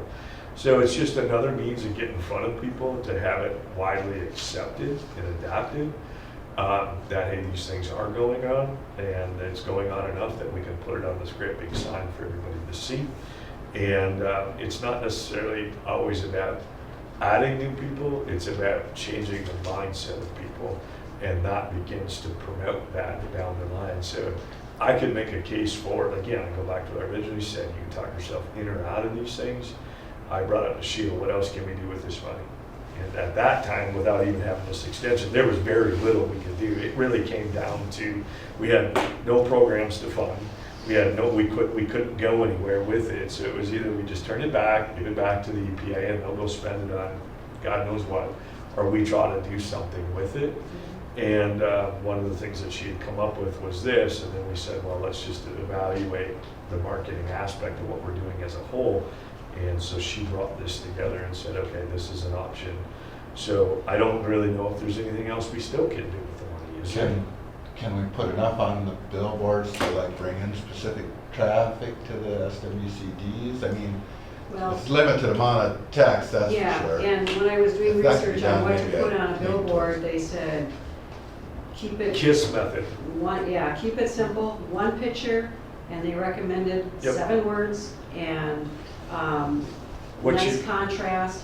And so I was just thinking of just showing like a big photo of cover crops up close, and then the cover crop rye that's in the front, you know, it's growing a piece of a dollar bill, you know, just, and then top it, growing your green, and then cover crops. Yeah, and those are, so you really, it's now you're 2 4-year degree type marketing scenarios where what are you trying to project? So is it objectified, or is it a consensus, or are you trying to just promote? And those are the things they'll start. So in other words, you've got different target areas. I don't think the thing that we can do is put a billboard up that's going to lead it to your phone ringing. That is objectified. That is, we have one mission, and it's to get you to stop at our business. I don't think that's what this would be about. I think the mission we would have, that would be small in the corner if you could even see it at 60 miles an hour. This is about the big picture, trying to get people, and then allow them to steer towards if they need a particular group. Ideally, in my mind, is that a landowner, farmer, whatever you want to say, doesn't even need us. They just take it upon themselves to do it. That's what I would hope would come of that billboard. Because the less they need us, the more efficient it is for them, the more efficient it is for us, the less the government gets involved, and that ultimately, to me, that's the scope, is that a landowner is self-sufficient. And so I think it's a promotional aspect to make that happen. That's my opinion. I was having the same thought, getting through the whole conversation here, is that the billboard would lead anybody, whether they're looking for government support or not, just to bring awareness that, I mean, I have farmers, I think I've mentioned before, Maury Young at the last, he puts in a lot of cover crops, he doesn't have any interest in any government programs. The billboard would speak to everyone, not just people who are saying, I want to get some government funds to do this project. It would say it's a smart thing to do, and try to speak to everyone, not just the people looking for a way to get funding. And I I think think, that's I it. think Go ahead. too, the residential, or, city folk have a little understanding of, some of the older residential have a little understanding where their food comes from, and just an educational, or, it would it'd be just a good promotional, educational thing for some city folk too. Yeah, and I think, we can tie it back to the government agencies involved, just to say, hey, these are some of the things that we're involved with, and we're promoting these things for your benefit, and that's where they can come in and see where their tax dollars going, but ultimately know that we're trying to be responsible with that, not create more problems, to take more money out of their pocket to pay somebody to go do something a particular way. And just keep hoping we can nudge those farmers along, you know what I mean? So, And this crazy idea of particularly ones that have had contracts and could make it part of the contract actually to have a roadside sign and figure out something along the old perma-shave sign style, where you're going along and you got 4 cover crop signs in a row, and you come up with some nice, clever saying that convinces everyone that's going along that road that's probably back exactly where the audience that you want is traveling, that they should go with cover crops. And this is in a field that it's sitting right there. I mean, they could actually stop if they want. Well, hopefully not create an accident, but they could stop and take a look at what the cover crops are actually doing, real time. Carter the horse on this, just asking your opinion. And being in the industry and pounded many of those signs in my life. Field signs. Would a billboard set the precedent to make it neat to put a sign out in front? Or do we put our money into the small signs? Because that's another option we can do, is look at funding some of these smaller signs that we give away, because you'll never get them back. You'll never get them back. And use it to do something like that. That's another option. And Homestead and SWCs are doing, but they're being placed where there's, Highly visible. yeah, and not all the cover crop fields are next to a road. Right. So, cover crops at work, Lance's sign. Yep. Yeah. And then this too, Lance has organized, this is at he's doing a cover crop self-guided tour. So, you do it socially distanced, and a map showing where all the sites are, and Lance will have a sign at each of these locations describing what the purpose of that cover crop was for that farmer, and what they planted, when they planted, and so the invitation is, if you go around and take pictures of these different cover crop fields and then send them to SWC, your name gets put into a drawing for a $50 gift certificate. But anyway, so this is going on for the next couple of months. And so this is another promotional and trying to raise awareness and trying to get people to go to these farms and actually see what's happening and learn about that cover crop. So again, a little bit of feeding off of each other, does something on a grand scale feed into that, or does that feed into, Yeah. And it's the $1 million question in marketing. You just never know. Well, yeah, I was having some of those same thoughts, and I was thinking back to election time, and I saw a bunch of signs for Bob Walkus for commissioner, and here he's commissioner, so I know those little signs work. Oh, you didn't run them all over, did you? But the problem I'm seeing with that is the amount of effort that it's going to take. We've got $8,000 to implement, and where I think that's probably would be very effective and should be a program that might be looked into in the future. I don't think we're 8,000. We're going to need someone to manage that and be passionate about it. And the $8,000 being spent on billboards seems to me like a potential option. So can you piggyback, you don't spend all $8,000 on billboards, say you buy some small signs and with contracts for cover crops, we, encourage the landowner to get that sign and his acres near a road where the sign can be placed next to the field. I'm gonna piggyback on that. I know it's probably more expensive to do like a 3-month term, but let's just say it's April 15th. realistically, sometime in May, this would probably go up. So we're looking at May to June, June, July, July to August. You're gonna do any cover crop planting right there. So if this is going to affect more at the farmer level, you're gonna have it. After that point, I mean, yes, you will plan going into next year, but the message is out. So if we could reduce the amount of time we would have it, try to capture an audience, and then you're saying, use the extra money towards a secondary project like Linton, correct? Mhm. And that would be, I mean, just looking at it strategically, would not be the worst thing. So what months, May through September probably? I'm just saying, by the time they build the site, get out there and get it up, we're looking at May sometime, so we're gonna get into the latter part of summer by the time they would take it back down, which, whatever message you wanted to do, if you're gonna try to capture the audience, like Lynn's, saying, hey, to actually get the boots on the ground, you've done and did it, so. It could be a way to Rob and Peter to pay Paul to do both, and just limit the amount of time we have it up, and then reevaluate it. So.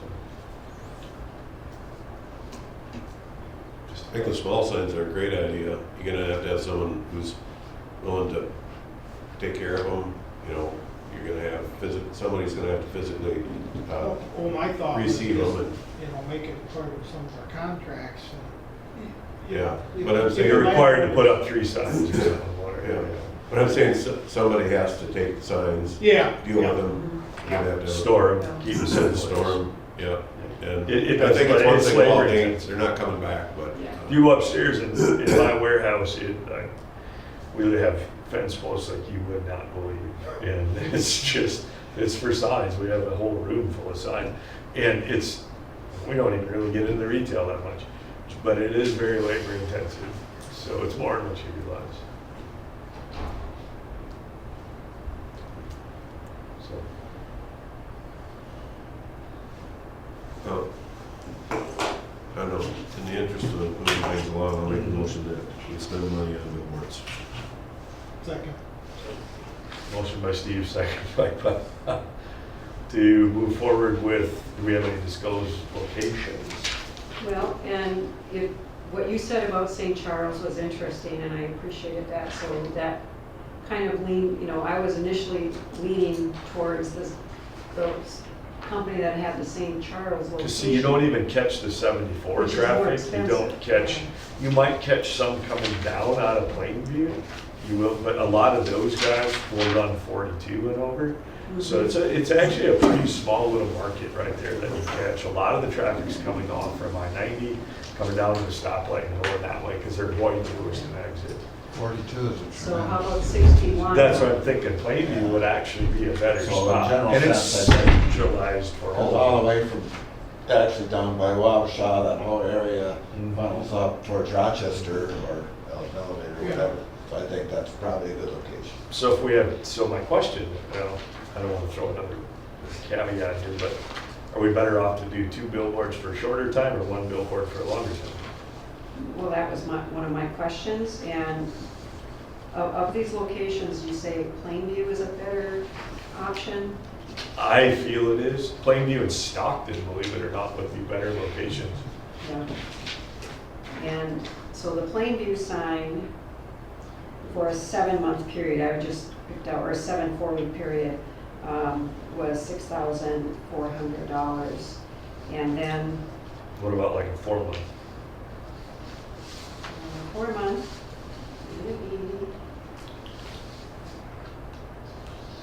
You see, the Stockton billboard's on the right side of town.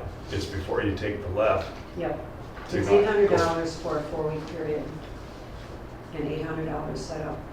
So if we did a 4-month, it'd be 32 plus 8 is 42. So we'd have to do a 3-month and an 800, and the other one would be a 3-month and 800. So really, that's the only way we can use 8,000. So it's either 1 or 2 really short periods. And you say the Stockton location, so now we're talking 2 different companies, which I guess is I'm not just- an issue, but. No, I'm just throwing it out there. It'd be good to Unless spread they're out gonna- the areas, get one in each. Yeah, or the other one, is I'm just gonna throw this out here, is capturing the 61 market. But if I were to do it, Near Kellogg? I would capture That Winona sign is right at the junction of 14 and 61, so most truck traffic going to the river is turning right there. I just don't know where that billboard sits, if it's off onto 14 or if you can see it off from 61. So the Stockton one that goes up to Minnesota City, number 4 would probably be an ideal location also, unless that number 3 sits where you can see it positioned. So 4, Plainview, and Stockton would all be very good calls. Okay. 4 would probably be your highest truck traffic location. Actually, 3 would be your highest truck traffic location, depending on how it's positioned. Probably followed by 4. Then, because you're going to catch all the Plainview, Kellogg, Wabasha, everybody's coming down 61. And then as for Stockton, you're going to catch everybody west. In Plainview, you're going to catch everybody Olmsted that's shooting across to the north side, Zumbro Falls, dropping down to Plainview. So. Here's the photos of the billboards. So I would just be curious on number 3. Where's number 3? They'll have, whether it's. Are they double, single-sided? They're single-sided, because this is the 14th. It'll just be one. single-sided. All of them are single-sided. And. No, because you're only going to capture what goes through the hills. I would take number 3 out, and I would do 4, 1, or Plainview. Okay, that helps. And that's actually, Lamar is less expensive. 4 would probably be a big one. You're gonna capture a lot. Okay. You're gonna miss. See, it's a catch there because you're gonna miss. 4 is gonna capture Wabasha, Winona, virtually nothing from Olmsted. 1's gonna capture Winona, Olmsted, and virtually nothing from Wabasha. Yep. That's why I keep looking at this holistically. Plainview's gonna catch none of Winona, some of Olmsted, some of Wabasha. So that's what I was saying if you did 2. But here's the other thing, and I don't know how it's gonna work. What happens if we did 1 here, next year we'll do 1 there, if we've got some money. So throwing that out there. Yeah. Well, some things to consider, and I'll get input from Daryl too, and others on exactly how the signs will look. So we have a motion and a second. All those in favor. So are we just motioning to allow her to pick? Because we don't have a I'll get consensus. SWCD input on this. And figure out where to go. Is everybody okay with that? Any discussion? I think the 3 choices are decent. Yeah. Okay. All those in favor? Aye. Opposed? Motion carries. On to the next, number 3. And tying in with this grant, I have a amendment to Winona County SWCD sub-agreement. We have one more cover crop that's yet to be finalized. And with the extension of the grant, we have an amendment to that agreement. And it was approved at the SWCD meeting already, so it already has their signature. Any discussion? We have a motion? So, Second by, made by Bob, second by Steve. All in favor, signify by saying aye. Aye. Opposed, motion carries. All right. 319s. Okay, so, last couple of years, we have submitted letters of interest for the 319 Small Watersheds Focus Program. This is a shift that the MPCA is doing. So the 319 grant that we have right now is just focused on nitrates. So and this is kind of being pushed by the EPA. Now they're focusing on selecting small watersheds throughout the state and doing 16 years worth of planning and implementation and addressing all of the resources of concern or all the pollutants or doing restoration work and Lynn mentioned earlier, the West Indian Creek was selected, I think, last year. And I think over in Mower County, Dobbins Creek was selected. So those are the two that I can think of locally.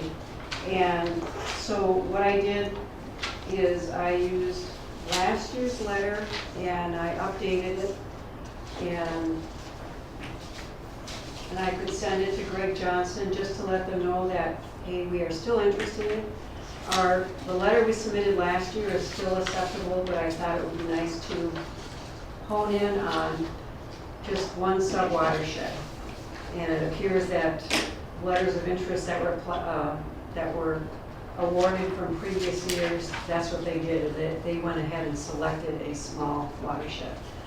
The Whitewater in its entirety is too large. They're looking for a Huck 12 about the size of West Indian Creek. And so I just decided, well, this would tie in well with the work DNR is doing on the stream restoration near Viola on the North Branch. So I just selected. Is that the shade, where Shay's, through Shay's area there, the whole way Yeah, through there? yes, yeah. So I honed in on that, the upper North Branch, and They did a lot of work up there. yeah, and so I did a letter with just that. If this board thinks that would be appropriate, I can submit it and see what happens. This is the last year that the MPCA will be selecting small watersheds, and it'll be several years before they start selecting more again. And couple things that I thought were good about the upper North Fork is, and this is something that the MPCA has been trying to investigate a little bit further, is sedimentation in the North Fork. For whatever reason, it's more of an issue there than in the middle or the South Branch. So something's going on, that needs to be addressed. And whether it might be stream bank erosion, who knows? But Different farming practices, more farmland around it maybe, things like and that? there is more farmland in that area. It's 88% farm ag area, Yeah. both pasture and crop. Because as you get closer to the south, it begins to get more wooded. Right, yeah, so that might be a part of it. And some of the things that I noted that might garner points, is that nitrates are listed as something that are impacting macroinvertebrates in that area of the watershed. The North Fork is scenic, has recreational value. And then also we have the Great River Ridge State Trail that goes along there. So it's an area where people are seeing more and more of. And SWCDs, both with Olmsted and Wabasha, they've been doing a lot of outreach work with landowners there, trying to work on some projects. So I think there's a lot of places in the Whitewater that would be very excellent candidates, but we just had to settle on one. And I think because of the DNR potential work, this would, because they're looking for places that other things are also happening to kind of leverage what other projects are doing. And we had this discussion last year, knowing we had to narrow this down because we got to Yeah, be fact. in my last year letter Yeah, it's got two locations. Yeah, right. So we kind of knew this was coming anyway, so. Yeah. Any discussion on this? Motion to move forward? So move. Second. Moved and seconded, all those in favor signify by saying aye. Aye. Any discussion? Okay, Winlack. Okay, Winlac. I have another letter, and this is a draft. I put the letter together And Josh, I don't know if you noticed, the WinLAC partnership sent out to all the entities within the planning area for the watershed, the notification that we are moving forward with the planning process. So it's an opportunity, so we sent to all the townships and the cities. So if there's anything that any of these entities has priorities that they feel need to be included into the plan or They're looking for resources input. of concern, just anything like that that you want to bring to the forefront. Not that this is the only opportunity, but this is a good first opportunity to do so. So I drafted a letter. I'm looking for input. I want this to be a letter that's from this board and not necessarily from me. But basically, I just identified that the Whitewater Joint Powers Board has a strong history of conservation, working with landowners, and primarily working on projects that involve voluntary implementation of various conservation practices. So that's kind of how I set the stage in this letter. Also, I noted that several streams do not meet water quality standards. And then I gave a quick summary of what those impairments are. They're primarily turbidity, bacteria, and nitrates. And I can certainly, the 30-day notification period ends on May 10th, the next policy committee meeting date. But I can certainly make edits to this. What this board thinks should be included in this notification response letter. I wanted to make clear that the Whitewater Joint Powers Board looks forward to providing input on plan content, and how that looks, I don't know. I'm hoping that the consultant will have some ideas on how we can really make sure that landowners in the Whitewater have the opportunity to provide input on what they feel is important to include in a water plan.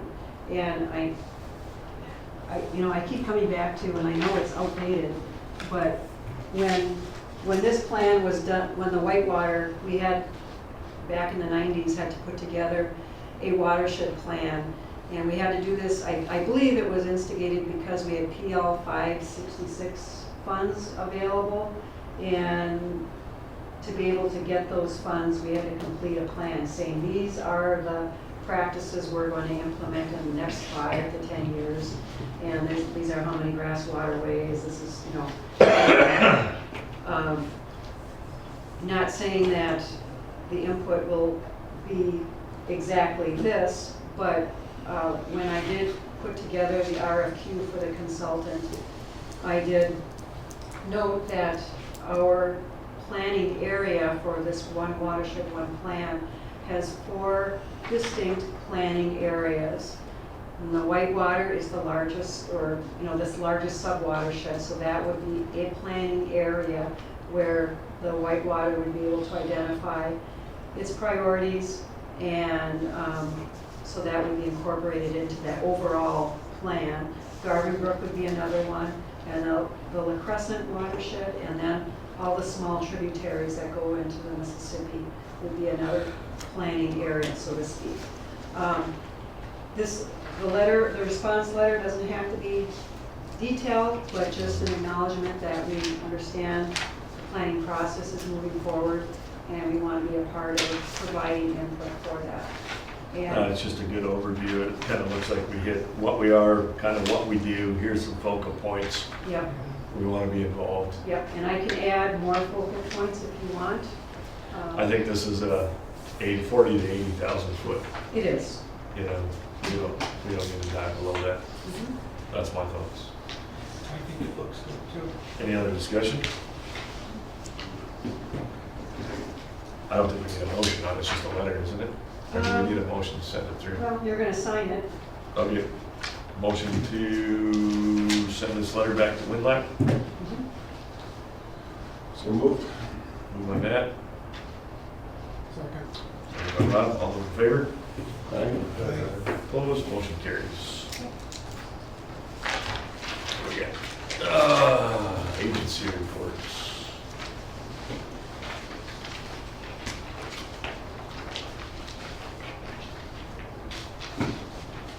Nothing? Nope. All right. With that, any other discussion? If not, motion to adjourn. So moved. Moved by Steve, Second. seconded. Away we go. All those in favor? Thanks. Do you want this back? Yes, I guess I grabbed the wrong one. okay.